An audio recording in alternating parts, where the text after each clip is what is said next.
Casas destruídas, carros em chamas e um barulho difícil de esquecer.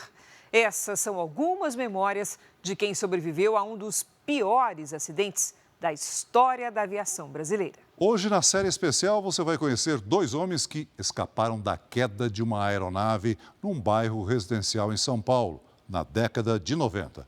Eles se lembram com detalhes da tragédia e da fuga em meio a destroços e ruínas.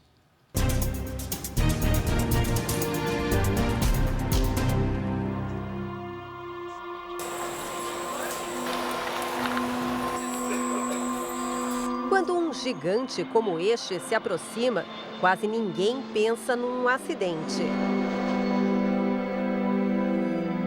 Mas o barulho dos motores é capaz de resgatar memórias de um dia que mudou a rota, o destino de muita gente.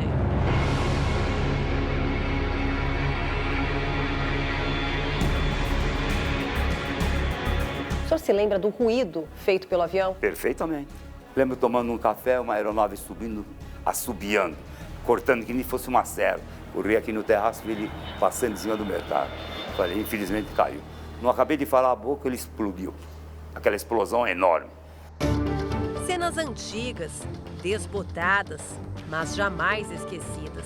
São os registros de um dos maiores acidentes da história da aviação brasileira, captados pelo Jornal da Record.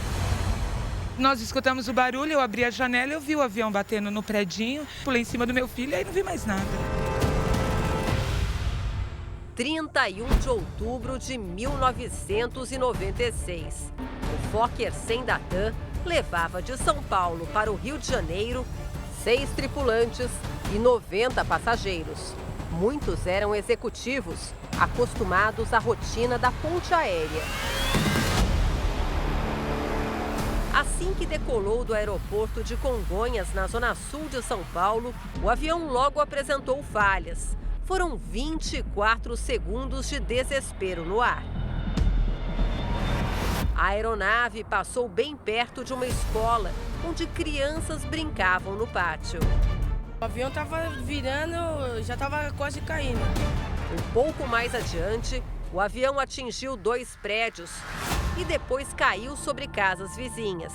O tanque estava lotado de querosene, que foi derramado sobre os telhados e nas ruas. Uma das testemunhas do acidente foi o Najib. Ele passou muito baixo, com uma aceleração muito alta. Passou. Então deu para se perceber algo errado, porque eu sou morador muito velho e conheço bem o barulho desses aviões, né? Ele passou e eu falei para minha mãe, se está acontecendo alguma coisa errada, esse avião acho que vai cair. Desde a tragédia até hoje, Najib ainda vive no mesmo endereço na zona sul de São Paulo. Foi da sacada que o comerciante libanês viu a asa do avião bater no topo do edifício onde moravam os sobrinhos e 3 inquilinos dele. Todos conseguiram escapar a tempo. Na vizinhança, 3 pessoas não tiveram a mesma sorte. Como é que as pessoas reagiram logo depois do impacto? Só correria de gente nas ruas aí. Eu nunca esqueci daquele saco com 99 pessoas num saco de plástico preto, em cima das calçadas, assim um perto do outro. Ao todo, 99 pessoas morreram na tragédia. O Bruno, que mora no mesmo bairro do Najib, era só um menino de 6 anos quando o avião caiu. Mas se lembra de detalhes do dia em que a rua foi tomada por fogo, fumaça e desespero. O que eu lembro foi a casa destruída, o fogo todo aqui na frente da casa, uma escada que ajudou a gente a fugir de casa. Além do Bruno, estavam em casa a mãe, 2 tias e a irmã dele, na época com 2 anos. Aqui em casa ficou o corpo do avião. Para frente, a cabine ficou, lá para baixo. E a cauda ficou lá em cima, e as asas mais para a esquerda. A queda do Fokker 100 foi provocada por uma falha no reversor da turbina direita, que funciona como uma espécie de freio. O reversor abriu durante a decolagem. A tripulação nada pôde fazer. O fabricante não proveu um treinamento, nem as medidas que eu vou chamar aqui de mecanismo de defesa. Ou seja, o piloto jamais iria receber uma comunicação que esse motor está em falha ou em uma possível falha.